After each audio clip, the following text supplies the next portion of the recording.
Hello guys, this is your host. Welcome back to Access Broadcast. Absolutely, I'm ready to dive into our third podcast episode. Let's create something awesome together. Before we start, is there anything specific you'd like to focus on for this episode? Yeah, for today's episode, I want to focus on the finance, basic of finance, and how should one consider finance, like everything. So let's first start with you. Great. Then let's start with the basics of saving and budgeting. It's the foundation of good financial health. So let's talk about the importance of setting financial goals. What kind of goals should we be setting, and how can we make them realistic? Yeah, that depends on persons, like what the person is doing and what is not he is doing, I guess. Absolutely. Financial goals are super personal. It's really about what matters most to you. Maybe we could break it down by some common goals, like saving for a big purchase, building an emergency fund, or saving for retirement. You could ask our listeners to think about what kind of goals they have, and we can talk about ways to make those goals happen. Yeah, so why should one like know how to manage his or her money? There are a few big reasons why it's important to manage your money. First off, it gives you freedom and control over your life. You make your own choices about what's important to you, instead of your money controlling you. Second, it helps you avoid a lot of stress. Money worries can be a real drag, but if you're on top of your finances, you'll have way less to worry about. Finally, knowing how to manage your money can help you reach your goals, whatever they might be: buying a house, taking a dream vacation, or just plain having a more comfortable life. Yeah, so what do you think about financial independence? Financial independence is definitely something worth aiming for. It means having enough money saved up that you don't have to rely on a paycheck to cover your expenses. There are different levels of financial independence. Some people want to be able to cover their basic needs, while others want to be able to retire early. No matter what your definition is, financial independence gives you a lot more freedom and flexibility in life. So do you think like one should be financial independent in what age? Like what do you think? Or as per the criteria? Well, Yeah, please.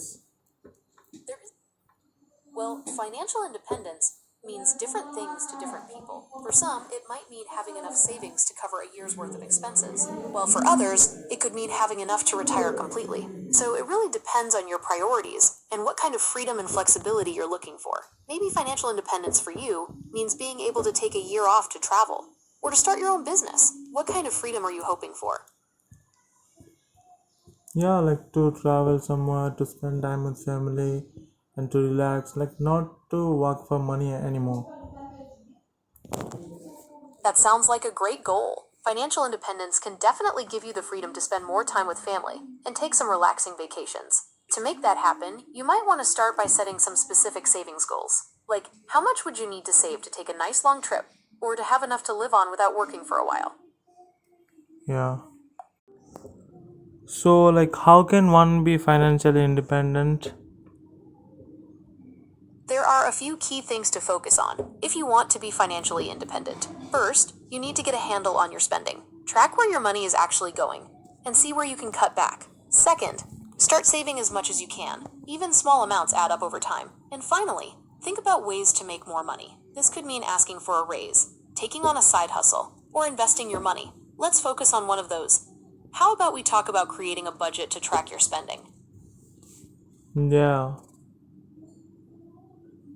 So, to create a budget, you'll want to start by tracking your income and expenses for a month or two to see where your money is actually going.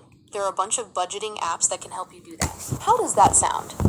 Yeah, that's pretty good, but we'll discuss that later on. But now tell me, like, one should, like, how many streams of income one should have? Okay, let's talk about income streams. Traditionally, people have relied on a single source of income, like a job. But these days, having multiple streams of income is becoming more and more common. This can help protect you financially if you lose your main job, and also help you reach your financial goals faster. How does that sound? Oh, also, just so you're aware, I'm not a financial advisor, so please don't rely on me for financial advice. Yeah, I know that. And so, like, one should have 6 to 7 streams of income. That will be better. It's generally recommended to have at least 3 streams of income for financial stability. This way, If one source dries up, you've got the others to rely on. So let's brainstorm some ideas. You could start a side hustle related to your skills or interests, or maybe you could invest in stocks, real estate, or other assets. You could also consider renting out a spare room, selling things you don't need online, or doing freelance work. Yeah, like, do you think like stock market should be a considered to be a job? It's not a traditional job, but the stock market can definitely be a source of income if you know what you're doing. Day trading and other short term strategies can be risky, but long term investing can be a good way to grow your wealth over time. So while it shouldn't be your only source of income, the stock market can definitely be part of your plan. So how many people make returns on this short term gains, like daily buy and sell things? That's a risky way to try and make money, and most people who try to do that end up losing money. The stock market is pretty unpredictable, and it's easy to get caught up in the hype. There's a better chance of success if you think about investing for the long term, instead of trying to beat the market day to day. So there is no the only by guessing only we can earn money in this like day to day in stock market. It's not just, yeah, in the stock market. It's a tough way to make money, and most people lose money on it. Mm-hmm. Okay, like so you know about the long term investor like Warren Buffett and Charles Munger. So what are the things we can learn from them? Okay, here's the thing about Warren Buffett and Charlie Munger. They're known for their long term approach to investing. They focus on buying companies that are solid, that they understand, and that they think will do well over many years, not just a few days. They're also big on doing their research. They dig deep into the companies they're interested in to really understand how they make money. Long term investing isn't always as flashy as day trading, but it's a lot more reliable. Mm-hmm.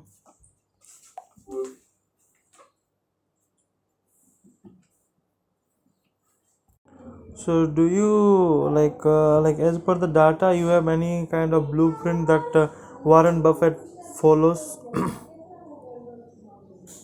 Absolutely. Warren Buffett's investing principles are pretty straightforward. He focuses on buying companies that he understands, that have good, steady earnings, and that are available at a good price. He's also a big believer in the power of compounding returns, letting your investments grow over a long period of time. And he's not afraid to hold on to stocks for the long haul, even if the market's going through a rough patch. Maybe I can find you some Warren Buffett quotes about investing. Yeah, bring me some. Okay, here's one of the most famous Warren Buffett quotes about investing. It's far better to buy a wonderful company at a fair price than a fair company at a wonderful price. Buffett's saying that it's more important to invest in a great company, even if you pay a bit more for it, than to try and find a bargain on a mediocre company. Yeah, that's good. Any another? Another one of his famous quotes is, "Risk comes from not knowing what you're doing." Basically, Buffett is saying that if you understand the company you're investing in, you're less likely to lose money. He suggests doing your research before jumping into any investment. Okay. And what about Charles Munger? Charlie Munger, who's Warren Buffett's longtime business partner, focuses a lot on understanding psychology as it relates to investing. He believes a lot of investment mistakes come from emotions and not careful thinking. Munger emphasizes rational thinking, understanding the business you're investing in, and having a long-term perspective. Mm-hmm. So what is the net worth of Warren Buffett and Charles Munger? Their net worths are absolutely massive. Warren Buffett's net worth is around $118 billion, while Charlie Munger's is in the neighborhood of $2 billion. They're both extremely successful investors, and their net worths are a testament to their skills. Mm-hmm. And who are the best go-to for persons for them? Absolutely. There are a few key things to focus on if you want to start investing. First, you'll want to figure out your financial goals and how much risk you're comfortable with. Are you saving for a short-term goal like a vacation? Or a long-term one like retirement? That will help you figure out what kinds of investments make sense. Second, you'll want to start with some research. Learn the basics of investing, different investment options, and the importance of diversification. There are tons of books, websites, and even apps that can help you get started. Finally, when you feel ready, you might want to consider opening a brokerage account. That's where you'll actually buy and sell investments. Yeah. Okay, just give me all the links and in that text format, and I'll look into it and I'll set that in the description of channel. And that's all for today. Thank you. All right, here's a quick crash course on investing. It's best to learn as much as you can before getting started. To get you going, here are a few good places to check out online. You can find beginner's guides and tutorials on websites like Investopedia or the Motley Fool's website. If you want to try a free investing app to learn more, try Robinhood or Acorns. They're easy to use and have lots of educational resources. Let me know if you'd like some specific links to those websites. Yeah, just thank you for listening, guys. Like, subscribe, and comment down your thoughts. I hope you enjoyed it.